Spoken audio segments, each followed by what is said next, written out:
और आज हमारे प्रदेश के सभी पदाधिकारी, मुख्यमंत्री जी भी, खासतौर पर जो हमारे अनुसूचित जाति के बहुल्य गांव हैं, क्षेत्र हैं, वार्ड हैं, उन पर सबका जाना हो रहा है।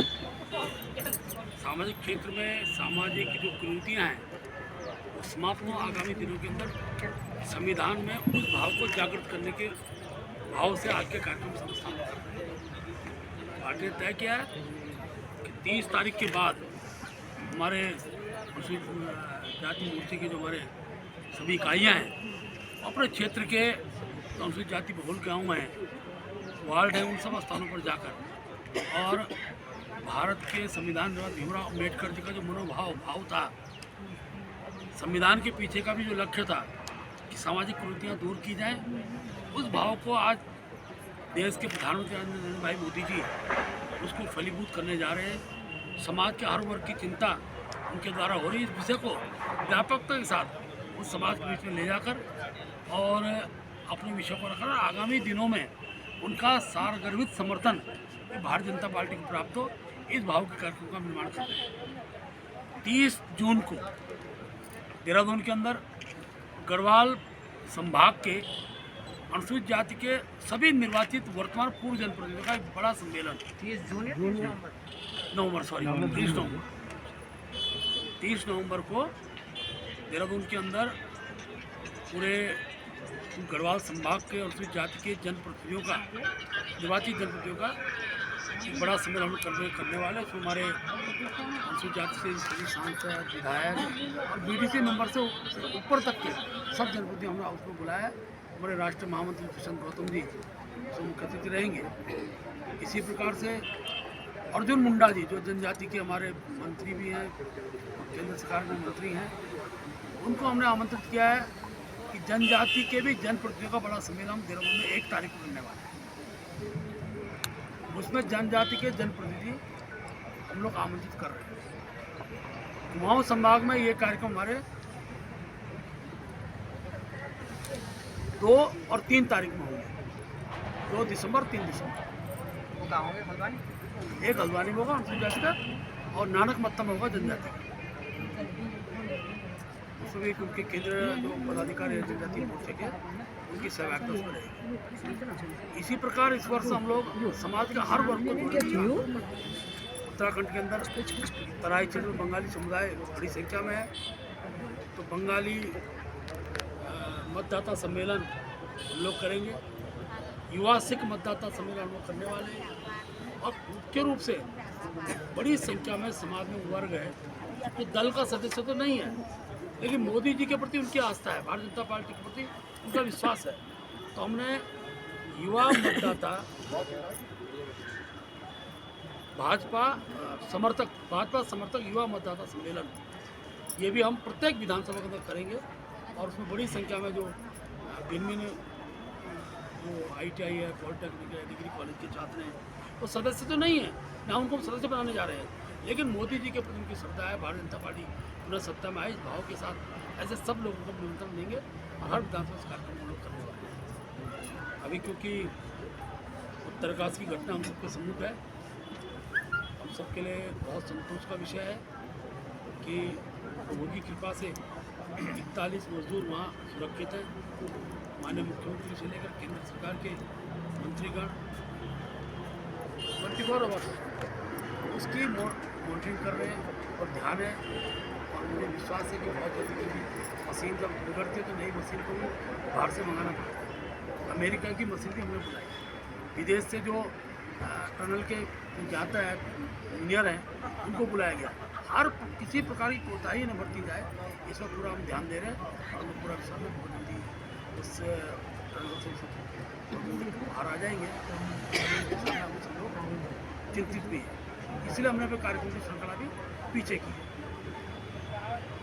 लोकसभा के चुनाव की दृष्टि से जहाँ हम ये सब कार्यक्रम करेंगे, वहीं दुग्ध संघ का चुनाव है, सहकारिता का चुनाव है, उस चुनाव की दृष्टि से भी हमने अपने पूरे प्रोजेक्ट बना दिए। दुग्ध संघ के चुनाव डिक्लेयर हो गए हैं, उसके प्रोजेक्ट हमने बना दिए। हमारे बिशनपुर चुफाल जो पूर्व में सहकारिता के मंत्री रहे, हमारे अध्यक्ष उनके नेतृत्व में उमेश त्रिपाठी जी और हमारे हल्द्वानी के कार्यकर्ता जो 3 लोगों की हमने कमेटी बनाई है, जो दूर संघ के चुनाव का पैनल देंगे, तो हम एक चुनाव के बाद तत्काल कोई भी चुनाव हो उसके पार्टी संगठन के दृष्टि हमारे कार्यक्रम तय रहते हैं, उन सब कार्यक्रम को हमने सेवा बनाएंगे।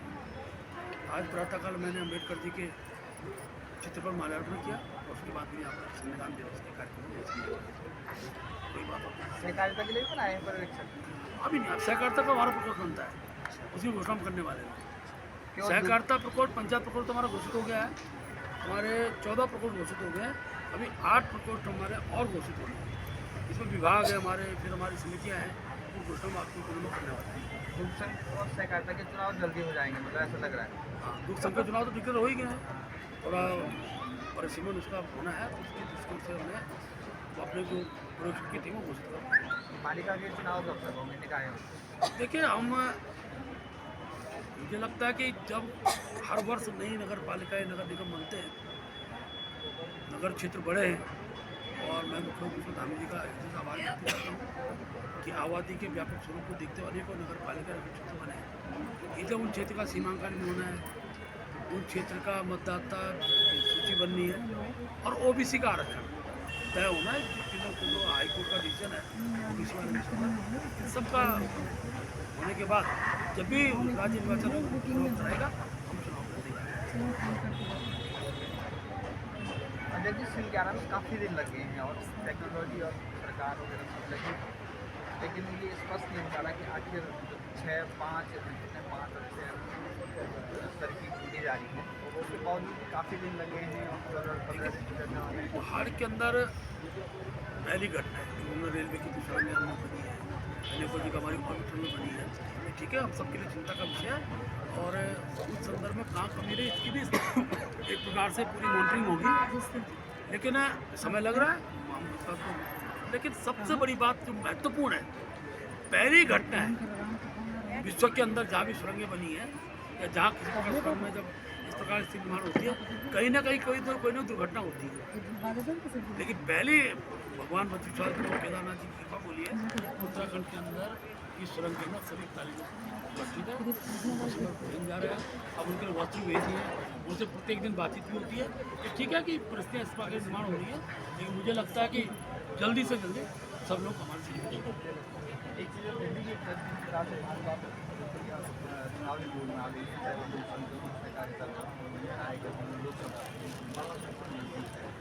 और भाजपा का विधानसभा में एजेंडा रहा। चमोली, आप चमोली से बिलोंग करते हैं, चमोली में कब तक मिल जाएगा चमोली वासियों को और कहाँ मिल पाएगा?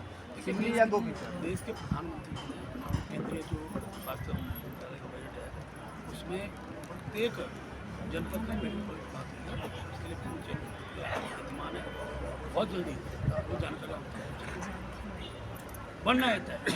अधिक जगह पिटारे में जगह आप धीरे धीरे करके हर जिले बनना है। जैसे एक प्रकार से कई बार क्या होता है कि किसी हॉस्पिटल को अपग्रेड भी किया जाता है मेडिकल कॉलेज, तो सब प्रकार की चर्चा चल रही है। चमोली जिले के अंदर आप जानते हैं मूर्ति क्यों खुलवा रहे हैं, आपको पता है काम सब होने वाला है। आप जनता के लिए ऑथेंटिक होता है। शासन देश होगा तो पूरा ही खुलेगा, नहीं चमोली में खुलेगा, ये कंफर्म है। प्रधानमंत्री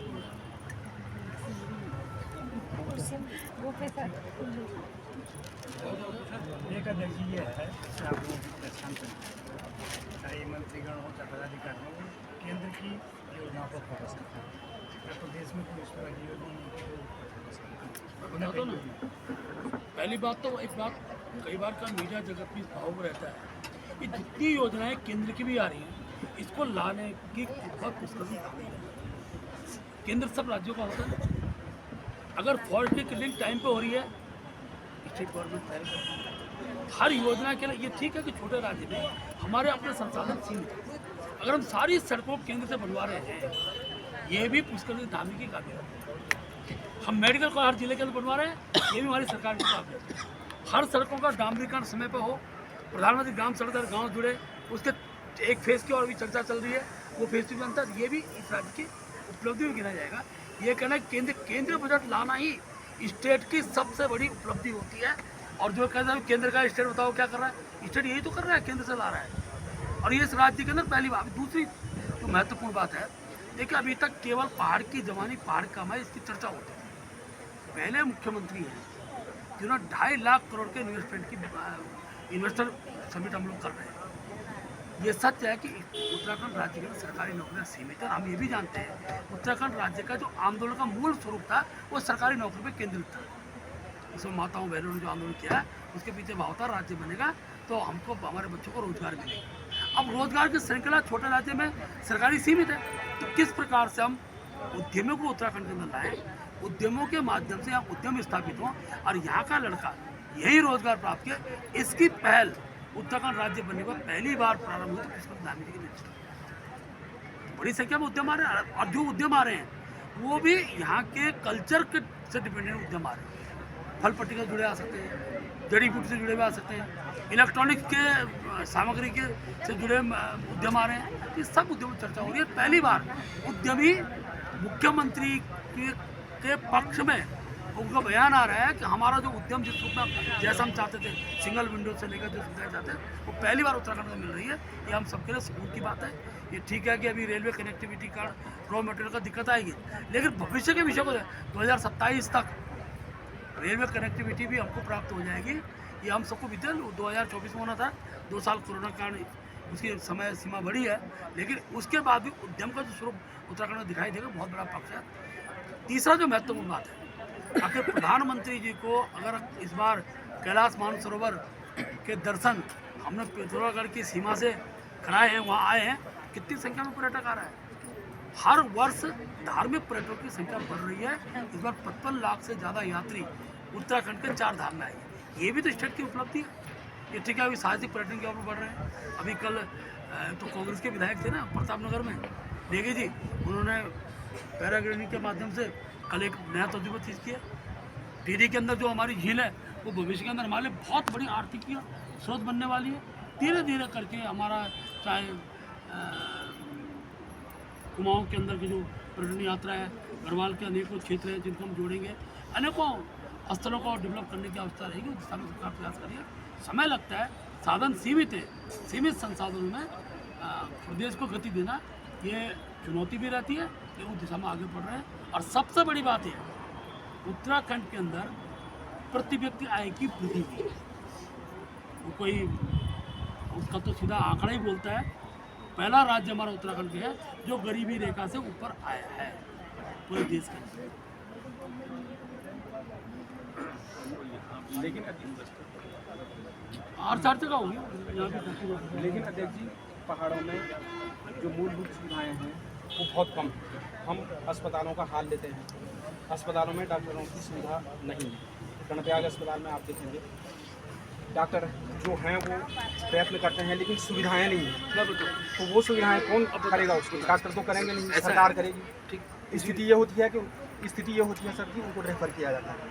रेफर करने के दौरान कई हादसे हो जाते हैं, अनायास लोगों की जान। मैं आपकी इस बात से उसमें जिम्मेदार सरकार होती है, सुविधाएं नहीं होती। इस पर क्या कहेंगे? ऐसा है, उत्तराखंड की स्वास्थ्य सेवा में गुणात्मक सुधार हुआ है, इस बात को स्वीकार करना पड़ेगा। एक कालखंड वो था कि ना हॉस्पिटल था ना डॉक्टर। ये ठीक है कि समय के साथ बीमारियां जब बढ़ती हैं तो अच्छे डॉक्टरों की डिमांड हर वर्ष बढ़ती है।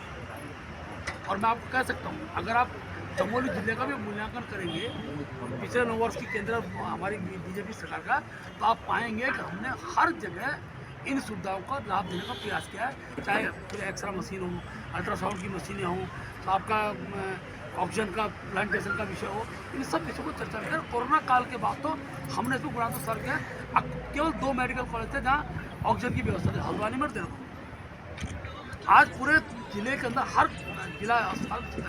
इसके साथ साथ जो आयुष्मान कार्ड है, आयुष्मान कार्ड में भी डॉक्टरों को रोक लगा रहे लोग, वो जो रिफर कर देते हैं ना, ये कुछ लोग जो वहाँ अपने जो, क्योंकि उसका मानक है आयुष्मान कार्ड में सबसे पहले व्यक्ति अपने स्थानीय हॉस्पिटल में जाता है। स्थानीय हॉस्पिटल के बाद उसको पता है कि मेरे पास आयुष्मान कार्ड है, खुद डॉक्टर से आग्रह करता है साहब मुझे वेरीफाई और यहाँ से रिफर किया जाए, वो रिफर होता है। इस पर भी रोक, मैंने हमारी बात ये माने कि रेफर के केस डॉक्टर केंद्रित। सवाल डॉक्टरों का नहीं है सर, सुविधाओं का है। सुविधाएं तो डॉक्टर हैं, काबिल हैं, सब हैं, डॉक्टर तो काबिल हैं, जो आए गए वही तो कह रहा हूँ ना। सुविधाएं ही नहीं है। लोग जो है अनावश्यक ऐसा नहीं, दोनों बातें आप देखिए, आप सुविधाएं आप ही- सर्जन नहीं तो है ना, पहले होता नहीं था। अनेकों स्थानों सवाल पर यही है सर। अनेकों स्थानों पर सर्जन भी है, ऑपरेशन की व्यवस्थाएं भी है, उसकी व्यवस्था जुटा रहे समय। ठीक है कि समय ने कहा, समय के साथ इसकी डिमांड बढ़ती है, और मैं आपको विश्वास दिला रहा हूँ, थोड़ा सा एक कालखंड को भी नजर में रखिए, जिस कालखंड में ये भी नहीं था, आज कुछ सुधार हुआ है, और भविष्य में और सुधार करेंगे। दूसरी बात यह है सर कि पहाड़ है, पहाड़ में लोग गरीब भी होते हैं सर, महंगाई चरम सीमा पर है। आप कह रहे हैं कि मोदी जी के और अमित जी के राज में जो है सबको सारी सुविधाएं मिल भी रही हैं, लेकिन महंगाई तो बहुत महंगी चरम पे है। लोगों को जो है सब्जी जो है महंगी मिल रही है, लोग गरीब हैं, कहाँ से खाएंगे?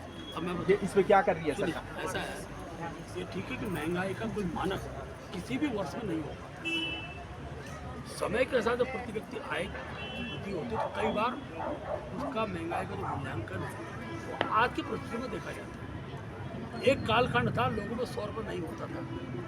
एक कालखंड आ जाए कि सबके खाते में कुछ पैसा होता है। ये ठीक है कि किसान की भी चिंता करनी पड़ेगी। अगर हम गोभी के फूल को 10 रुपये की कल्पना करके बैठेंगे, जो अब से 20 साल पहले था, वो संभव नहीं है।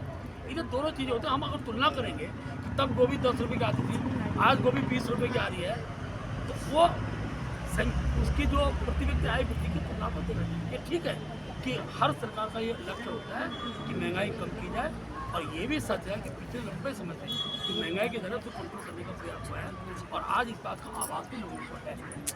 खासकर गरीब की जहाँ तक चर्चा करें, उनको सस्ते दाम पर राशन, सस्ते दाम पर क्या नाम है, फ्री राशन भी है, सस्ते दाम पर चीनी भी है, इसकी चिंता की है।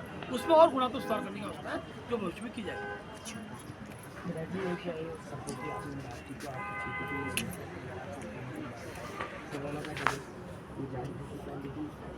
पिछले एक साल से